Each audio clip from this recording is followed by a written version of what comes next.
Francisco, President of the Scientific Council of the University of Luanda.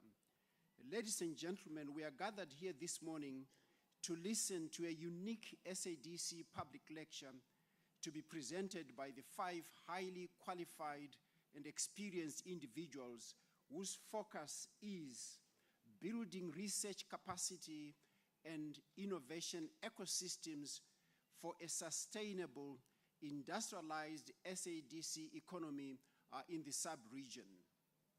As we all know, and as opined by Halden, in its education, the soul of a nation mirrors itself, because our concern should be with the quality of that education to prepare graduates for the future world of work in both the private and government sectors.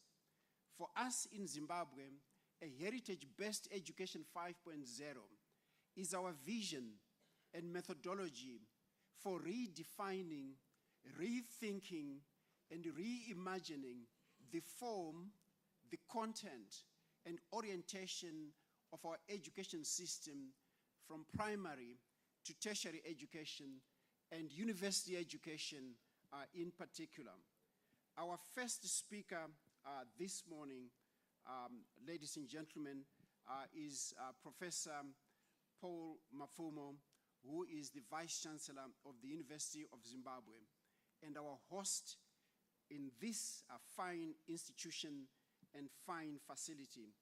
The second speaker is Professor N. Mvuma, who is the Vice Chancellor of Mbeya University of Science and Technology from Tanzania, and his topic is accelerating the transformation of the SADC education institutions for research and innovation. And obviously, the particular emphasis is on tertiary education or university education. We give him the opportunity to make the presentation as well later on. The third speaker is Professor Andres Maukoa Malata, who is the Vice Chancellor of Malawi University of Science and Technology, and the topic is accelerating the transformation of the SADC institutions for research and innovation. So the first speaker is Professor Dr. Paul Mafumo, our Vice Chancellor of the University of Zimbabwe. Professor Mafumo, thank you, sir.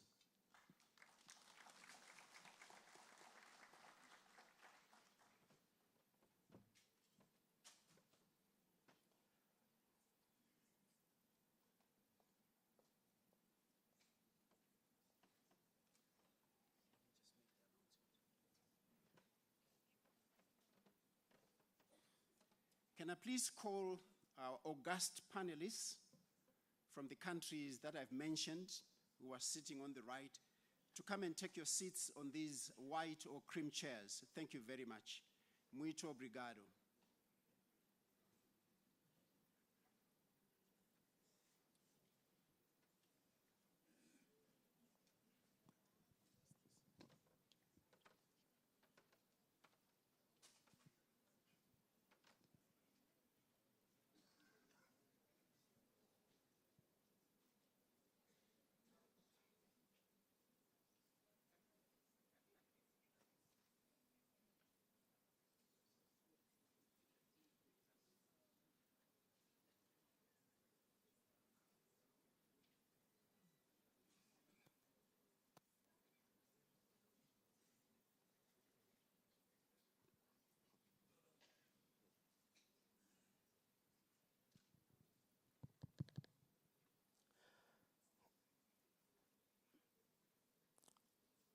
Our moderator, Professor Jimbo. I want to thank you, our Director of Ceremonies, Prof. Tagwira. I want to thank you, allow me to observe the protocol as earlier announced and go straight into the presentation. What I'm going to do is to section this presentation basically into 3 parts, but very quickly. The first part is to allow me to interrogate our philosophy of development or education. And the second part, I will try to give a testimony of how we have ushered in a new philosophy. And then the last part, I will try to export that to the task at hand, which is the SADC community.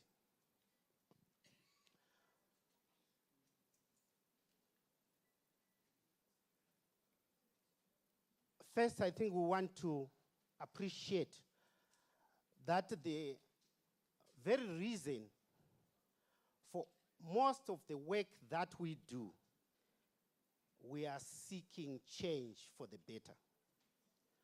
We are seeking to have our socio-economic development path advanced. We may use different words and so on, but I think that summarizes it. So if we look at the aspirations of SADC as a community, we will see that the objectives are very clear. We are fighting poverty and hunger.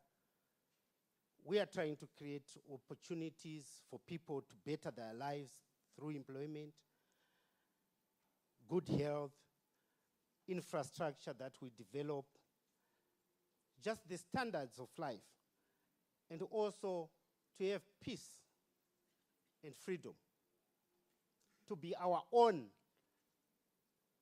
and have our actualization, self-actualization as a people, self-actualization as individuals towards our varied development goals.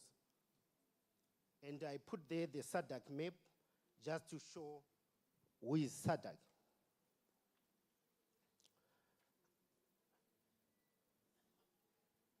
I would say it is clear that SADC is all the basic ingredients for driving its industrialization. The industrialization agenda for SADC was set quite a couple of years back. And we do have the richness it takes. The first thing that I consider to be very important is its people. We have a resilient people, very hardworking people. So the first asset we have is our people. We do have our agriculture, our forests. We do have our climate, relatively good climate, challenging in some parts, but we do have a climate that we can see our agriculture grow. Our minerals, it's always baffling to see that SADC, as most of Africa, is rich in diverse minerals. We also have our tourism, which parts of our heritage. We also have what I call time. We have a youthful population. So we have time to advance things if our succession plans are in order. Diversity of both people and natural resources, etc. But then you begin to question then that why is it our pace of industrialization a little slow? Why are we not realizing our objectives in terms of socio-economic advancement? It means there's something that's not right. And this brings into question the education philosophy and design, and hence the call for education transformation. I would argue that Africa's tragedy is that of using a wrong manual. And I will qualify that.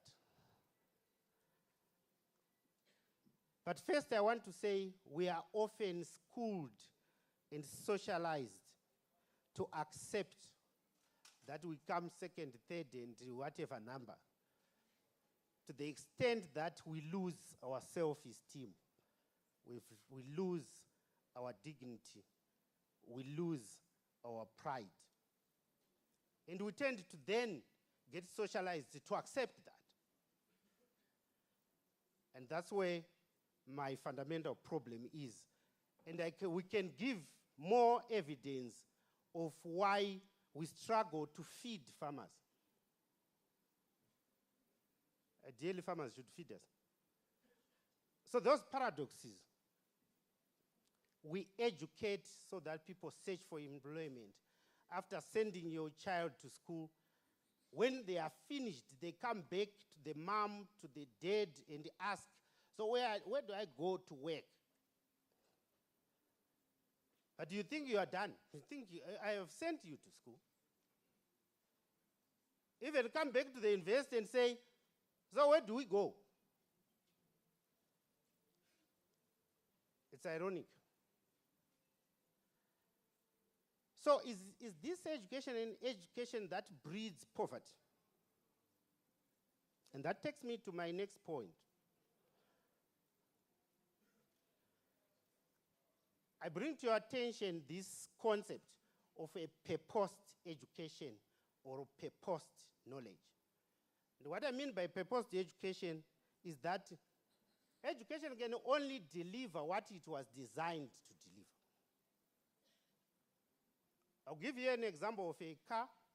If a car is supposed to take a load of 30 tons, and the other one takes a load of 2 tons, if you load the one that takes 2 tons, wanting to carry 30 tons, it will not work. If a car is designed to have a speed of 100 kilometers per hour, and you try to push it to 160 kilometers per hour, it will not work because it was designed to take that speed. It was designed to take that load. So let's ask ourselves, is our education designed to take us to the industrialization goal that we seek to get? That's the major question I have. It means we have to purpose deliberately our education to take the load that we desire, to take the speed that we desire. The academics we have need to create content and write our own development manual. It's not because others' manuals from elsewhere don't work. It's because they are purposed differently. We have to purpose our knowledge. We have to purpose our education. So this doesn't take away anything from other continents, other regions, or something like that. No, it's not a case of competition or looking at others. It's about what we want to achieve. So we have to purpose it deliberately.